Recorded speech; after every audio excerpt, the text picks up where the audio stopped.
yürekleri parçalamaktadır. Bir yıl geçti, biz bu soykırıma alışmayacağız. Biz bu ölümlere alışmayacağız. İlan ediyoruz. Kıymetli basın mensupları. Bismillahirrahmanirrahim. Değerli basın mensupları ve ekran başında bizi izleyen kıymetli vatandaşlarımız, hepinizi sevgiyle, saygıyla, muhabbetle selamlıyorum.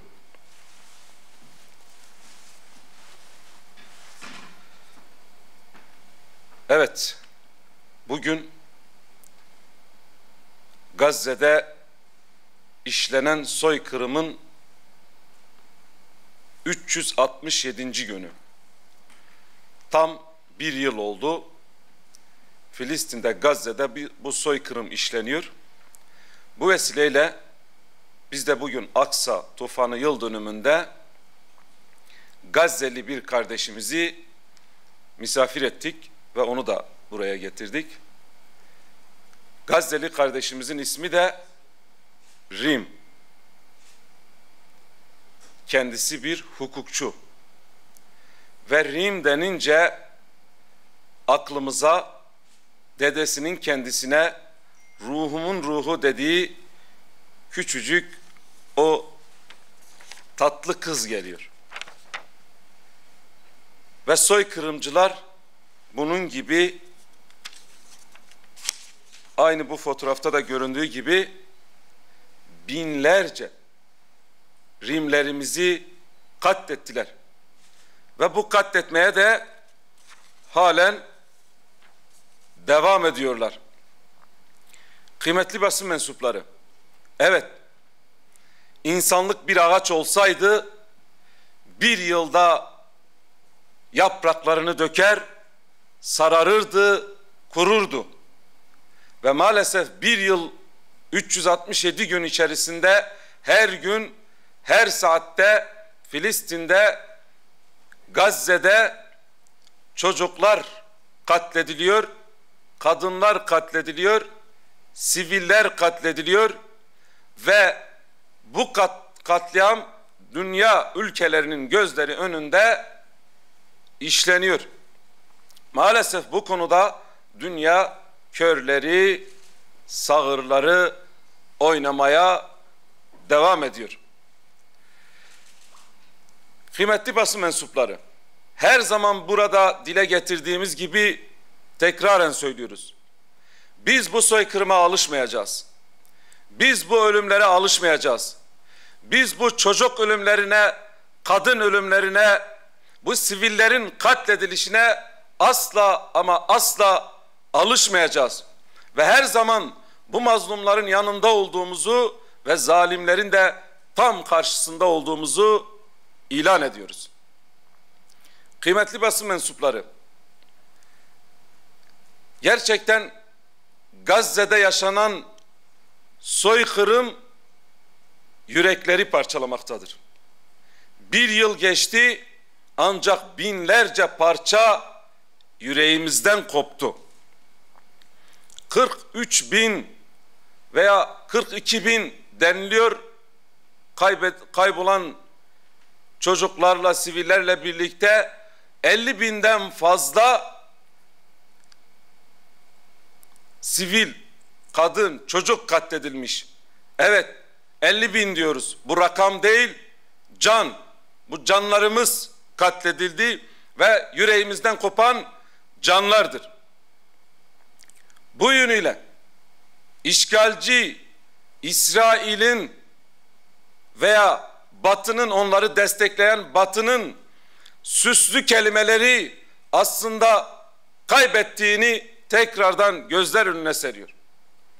Gazze tıpkı bir röntgen aracı gibi, o röntgen aleti gibi tüm Siyonistlerin, tüm soykırımcıların aslında Batı'nın o iç yüzünü, o barbarlığını, o bataklığını gözlerimizin önüne seriyor. Batı Afganistan için şunu söylüyordu. İşte kadınlar burka giyiyorlar. Biz gelsek bu kadınları özgürleştireceğiz. Biz bu kadınlara haklarını vereceğiz. Biz bu kadınlara işte istedikleri o statüyü vereceğiz diyorlardı. Bu şekil süslü kelimelerle insanları kandırıyorlardı. Oysa ki bugün Gazze'de aynı bu insanlar bırakın kadınlara statü verme, kadınlara hak verme, bizzat kadınları katlediyorlar ve hiçbirinin çıtı da çıkmıyor. Bu kadın katliamını bizzat destekliyorlar. Batı diyordu ki işte Müslümanlar çocuklarını okutmuyorlar. Müslümanlar çocuklarını okula göndermiyorlar. İşte Müslümanlar ilimle, bilimle uğraşmıyorlar diyorlar. Ancak Gazze'de çocuklar bizzat okulda katlediliyor. Okul bahçesinde katlediliyor ve bunu bize söyleyen Batı barbarları bu çocuklarımızı katlediyor kardeşlerim. Bize bugüne kadar insan hakları, çocuk hakları, kadın hakları, uluslararası hukukla, bu süslü kavramlarla bizi kandırmaya çalışıyorlardı. Ancak bugün gün yüzü gibi ortadadır barbarlıkları. Evet, artık 7 Ekim Aksa tufanından sonra yeni bir dünya düzeni gerekecek. Ve Siyonizm sadece işgal ettiği topraklarda değil, Washington'da da, Berlin'de de, Viyana'da da, Paris'te de kaybedecektir. Çünkü bugün Amerika'da 40 tane üniversiteye yakın üniversite öğrencileri küresel intifada ismi altında işte Filistin'de çocuklar katlediliyor diye yürüyüşler yaptılar, eylemler yaptılar. Kıymetli kardeşlerim, bu konuda ve yaptıkları bu eylemlerden belki çoğu üniversite öğrencisi 4 gün sonra üniversiteden mezun oluyordu. Çoğu akademisyen iyi bir makamı, bir unvanı vardı. Ama buna rağmen o 7 Ekim Aksa tufanından sonra Filistin'de işlenen o soykırıma sessiz kalmadılar ve Filistin'de çocuklar ölüyor dediler. Çoğu öğrenci 4 günü kalmıştı, mezun olacaktı. Okuldan atılmasına rağmen bu soykırıma sessiz kalmadı. Çoğu akademisyen de ters kelepçelerle bağlansa da, binlercesi gözaltına alınsa da bu soykırıma sessiz kalmadılar. Evet, belki akıl ve kalp iman etmese de vicdan ve fıtrat bu hakikati sorguluyor. Ve bugün onlar bunu sorgulamaya başladılar. Belki biz kendi ülkemizden, bir kahvemizden vazgeçemedik ama görülüyor ki Filistin'de, Gazze'de öyle bir nur parlıyor ki, öyle bir güneş doğmuş ki Batı'yı aydınlatıyor, canlarından da makamlarından da vazgeçiyorlar ve bugün artık Siyonizmin iç yüzünü her yerden de bize gösteriyorlar. Evet, bu vesileyle Aksa tufanının yıl dönümünde vefat eden, şehit olan kardeşlerimize rahmet diliyoruz. Rabbim mekanlarını âli eylesin. Bununla birlikte hasta olan, yaralı olan kardeşlerimize de şifalar diliyoruz. Ancak şu çağrımızı da yetkililere tekrar tekrar yineliyoruz. Evet, bugün görüyoruz ki işgal rejimi hiçbir ilke, hiçbir ahlak, hiçbir hukuk tanımıyor. İnsan haklarını adeta hepsini çiğniyor. Ve bu hak ihlali yapan Siyonistlere karşı net bir şekilde diyoruz ki bunlar teröristtir. Bunlar işgalcidir. Bunlar soykırımcıdır. Ve bu soykırımcılara, bu teröristlere terörist muamelesi görülmesi lazım. Bunların devlet olarak tanınmaması lazım. Ve bizim ülkemizde üsleri olan İncirlik üssü, Kürecik üssü ve bu üsler üzerinden Amerika'ya bilgiler veriliyor, destekler sağlanıyor.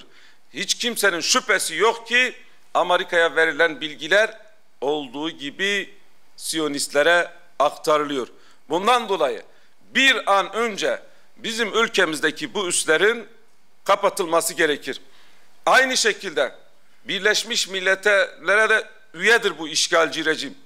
Katillerin başında olan Netanyahu bizzat Birleşmiş Milletler Genel Kurulu'nda da orada bile talimatlarını veriyor. Soykırım talimatlarını veriyor. Ve biz diyoruz ki Türkiye bu konuda öncülük etmeli ve ona inisiyatif almalı. Onu Birleşmiş Milletler üyeliğinden de bu konuda onu çıkarmaları gerekiyor. Yani işgal rejiminin Birleşmiş Milletler üyeliği feshedilmelidir. Bununla birlikte bizim ülkemizden hiçbir şekilde Siyonist rejimle ticaret yapılmamalı, hiçbir şüphe bırakılmamalı. Hatta Siyonist rejime açıktan destek veren ve bunu gizlemeyen firmaların da ruhsatları iptal edilmelidir diyoruz. Bu vesileyle tekrardan vefat eden kardeşlerimize de rahmet diliyoruz. İnşallah Rim bacımız da o şehit olan o küçük kız, evet bir Rim gitti ve hukukçu olan, avukat olan bu bacımız da bu Rimlerin hukuklarını savunacak ve bir gün gelecek Siyonizm mahkum olacaktır ve bizim de verdiğimiz bir kanun teklifi var. İnşallah onunla da bizim ülkemizin suyunu içen, ekmeği yiyen de Siyonistlerin de hak ettiği cezayı bulacaklardır.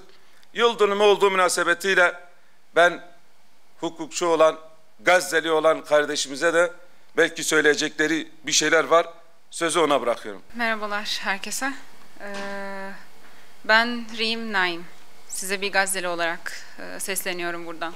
Acı dolu kalbimle ailemden kaybettiğim 40'tan fazla şehidin acısıyla aslında sesleniyorum. Onunla sizin önünüzde duruyorum. O şehitlerden belki de benim canıma en yakını babaannemdi. Canım babaannem 87 yaşında ki babaannem işgalden daha uzun süre yaşamış olmasına karşın bu işgalci onu tek bırakmadı. Onun yaşamasına ve özgür vatanını görmesine müsamaha etmedi. Ve onu acı bir şekilde 6 Ocak'ta olduğu evi bombalayarak 7 Ocak 2024 akşamında şehit oldu. Onunla birlikte doktor kuzenlerim Semah ve Şeyma, onların çocukları Lara ve Teysir. Lara henüz 8 aylık bir bebekti. Ancak işgalci onun da dahi yaşamasına, henüz daha dünyada hiçbir şey görmemiş olmasına rağmen onun da yaşamasına izin vermedi. Ve daha bunların her birinin ayrı hikayesi, her birinin kalbimde çok ayrı bir yeri olmasına karşın işgalci onların yaşamalarını, onların bir gün daha aramızda kalmalarına izin vermedi. Size Gazze'nin selamını ve biraz da sitemine getiriyorum aslında. O Gazze ki 76 yıldır bir işgale karşı direniyor. O Gazze ki 17 yıldır abluka altında. O Gazze ki 1 yıldır dünya güçleriyle savaşarak, dünyanın bütün silahlarının kullanılarak çok büyük soykırımlara, katliamlara maruz kalıyor ve dünya buna tamamen yüzünü çevirmiş. O Gazze ki Rimlerin defnedildiği, henüz daha yaşamalarına izin vermeden babalarının çocuklarını, torunlarını defnettiği bir Gazze'den bahsediyorum sizlere. Gazze ki son 1 yılda 42 bine yakın kişiyi şehit vermiş. Son 1 yıl içerisinde sadece 97 binden fazla yaralı. Yani bunları siz hesaba kattığınızda %12'si ya şehit ya yaralı. Yani bir odada 100 kişinin olduğunu hayal ettiğinizde aslında en az 12 kişinin yaralı olduğunu düşünün. Belki de işin vahametini bu şekilde daha iyi anlayabilirsiniz. O Gazze'ki doktorlarını, mühendislerini, gazetecilerini şehit vermiş. Bunların hepsini de işgalci bilerek ve görerek hedef almış. Bunların arasında bizim çok sevdiğimiz aile arkadaşlarımız, dostlarımız ve akrabalarımız da vardı. Gazze ki 1 yılda 5000'den fazla kişisi esir düşmüş. Akıbeti bilinmiyor, hayatta olup olmadıkları bilinmiyor. En az 100 kişinin idam edildiğini biliyoruz. Tecavüzlerin olduğunu ve bu şekilde öldürüldüklerini biliyoruz. Ama bundan fazla bir bilgimiz yok onlar hakkında. Bu zulümler ki bir senedir devam ediyor. Bir seneyi şu an birkaç saatle aşıyoruz. Ancak bir senedir de dünya bunu durdurmak için, uluslararası toplumlar bunu durdurmak için etkin bir adım atmadı. Hala sözlerle, açıklamalarla yetiniyoruz. Bir senedir ki dünya 2,5 milyon insanın soykırıma uğramasına, evlerinden edilmesine, koca bir şehrin tamamen yerle bir edilmesine sessiz kalmaya karar verdi. Bunu tercih etti dünya. Ki bunu tercih etmesinin sonucunu da şu an maalesef Lübnan'da görüyoruz. Artık aynı soykırım, aynı vahşet şu an Lübnan'da da devam ediyor, ancak dünya yine buna da sessiz kalmaya devam ediyor. Yine sessiz kalmayı tercih ediyor. İşgal güçleri bunu tabii ki tek başlarına yapmıyor. Batı'nın, emperyalist Amerika'nın ve başta Avrupa ülkelerinin açık desteği ve meşrulaştırma çabalarıyla birlikte yapıyor. Ancak buna karşın Gazze elle tutulur bir destek olmadan tek başına direnmeye devam ediyor ve tek başına direnmeye çalışıyor. Ve bu insanlık suçlarının işlendiği bir tarihi bir safhada direnmeye ve hayatta kalma çabasında bulunuyor. Gazze'de yaşananlar açıkça insan hakları ihlali, biraz da hukukçu olarak söyleyecek olursam. Bunu hiçbir insan hakları metni veya sözleşmesi müsamaha etmiyorken maalesef uluslararası toplum ve uluslararası yapılanmalar bunu meşru müdafaa diyerek meşrulaştırma çabasına giriyor. Ancak hangi meşru müdafaa sizin çocukları öldürmenize, hastaneleri bombalamanıza izin verebilir ki?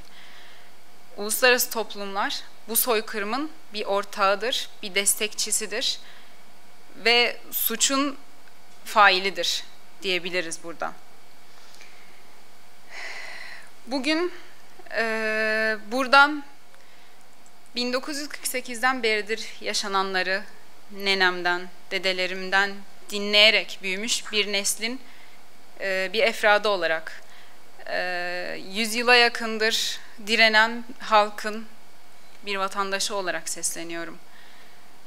Buradan başta Türkiye Cumhuriyeti halkına, değerli vekillerime, Sayın Cumhurbaşkanıma sesleniyorum. Ellerinizden gelen her türlü imkanı Gazze'ye destek olmak için kullanın. Gazze'ye yalnızca sözlerimizle değil, açıklamalarımızla değil, lanetlemelerimizle değil, ancak yaptırımlarımızla, fiillerimizle destek olalım. Çünkü bu işgalci maalesef sözden, laftan anlamıyor. Bu işgalci yalnızca güçten ve yaptırımdan anlıyor ve ona ancak bu şekilde karşılık verebiliriz. Ve son olarak şunu demek istiyorum. Yaşasın nehirden denize özgür Filistin.